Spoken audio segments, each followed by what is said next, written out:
बीडच्या मस्साजोग गावचे सरपंच संतोष देशमुख यांच्या हत्या प्रकरणानं संपूर्ण राज्यातून संताप व्यक्त केला जातोय।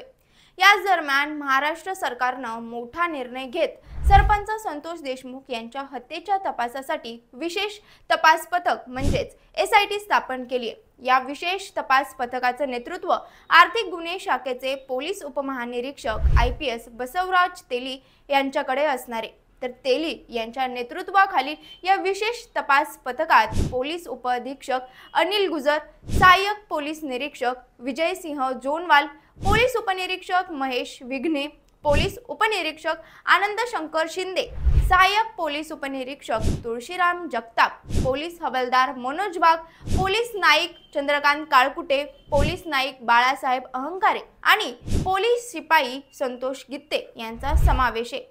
त्यामुळे आता या SITच्या तपासातून नेमकं काय समोर येतं हे पाहणं महत्त्वाचं असणार आहे।